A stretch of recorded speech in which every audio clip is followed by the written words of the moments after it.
BJP যেসব agenda দিছে আমরা স্বাগত জানাই, ভালো ভালো এজেন্ডা দিছে।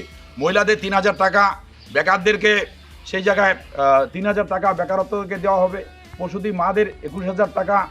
তারপরে হচ্ছে আমাদের নর্থ বেঙ্গলে এইমস হবে, নর্থ বেঙ্গল চা বাগানদের উন্নতিকরণ হবে, এখানে আমাদের আইআইটি হবে, এখানে আমাদের আরও অনেক কিছু জিনিস হবে যেটা দেখলাম। শঙ্কর ঘোষ 15 দফা দাবি নিয়ে বলছেন যে আমাদের কামতাপুরী যে ভাষা, রাজবংশী যে ভাষা, সেই ভাষা অষ্টম তপশিলি হবে।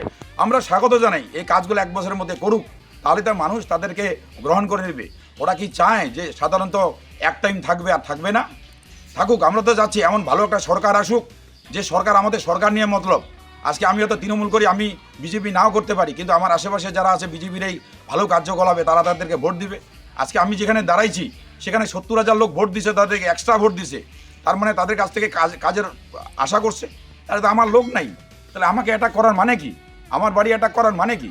অ্যাটাক করার মানে তো মানে ভদ্রমী নয়, অ্যাটাক করার মানে তো সুশিক্ষিত নয়, অ্যাটাক করার মানে তো সুরাজনীতি নয়, অ্যাটাক করার মানে তো হচ্ছে একজন ভদ্র নেতা নয়, ভদ্র দল নয়। যে দল শান্তি চায়, যে দল হিন্দুদের ঐক্য চায়। আজকে আমি কি মুসলমান? টুপি বললে যদি মুসলমান হওয়া যায়, তাহলে হাজার হাজার বাড়িতে, লক্ষ লক্ষ বাড়িতে যারা লুঙ্গি পরে, বাবা মার যারা আজকে আমাদের বাবা কাকারা লুঙ্গি পরতেন, তারা কি মুসলমান হয়ে গেছেন? তারা কি মুসলমান? এইভাবে টোল করা, এইভাবে ট্রিট করা, এইভাবে বাড়ি আক্রমণ করা, আমি ধিক্কার জানাই এদেরকে। ক্ষমতা পাইছে, ক্ষমতা সামলানো দরকার। আমরা তো বলি নাই এখানে যে ক্ষমতায় ওদের আমরা বসতে দিব না। আমরা তো হারে যাওয়ার পরে এটা করি নাই যে যেখানে সেখানে মারপিট করে ঘুরি নাই, আমরা তো লোককে থ্রেট করি নাই। আমরা সেটা মাথা পেতে নিয়ে আমরা কালকে নতমস্তকে আমরা চলে আসছি।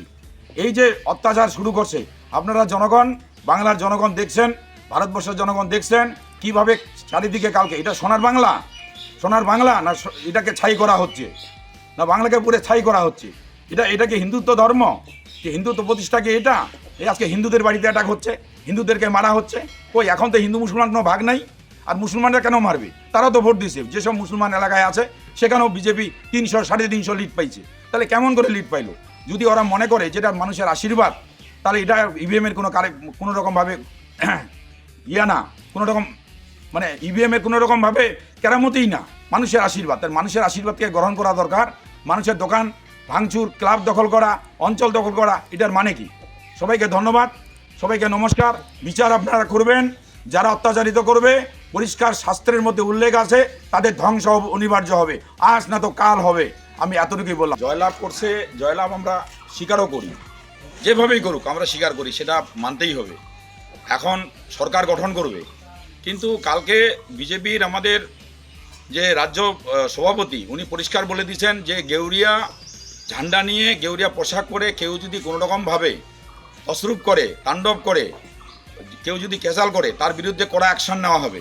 কিন্তু আজকে আমরা দেখতে পাচ্ছি যে বিভিন্ন ক্লাব দখল, বিভিন্ন স্কুল দখল, বিভিন্ন অঞ্চল দখল, বিভিন্ন বাড়ি দখল, দোকান ভাঙচুর, এবং কি আমার বাড়িতে সেই 11:15টার দিকে আমার বাড়িতে প্রায় 1 থেকে 1,500 লোক সেখানে ঢুকে, সেখানে আমি প্রতিরোধ করি। আমার আত্মরক্ষা করার অধিকার আমার সংবিধান দেয়। তারপরে সেখান থেকে সে পালা যায়। কিন্তু কয়টা লোক এরকমভাবে পারবে? ক্ষমতা পাইছে, এখন চালাক। ধন্যবাদ, নমস্কার।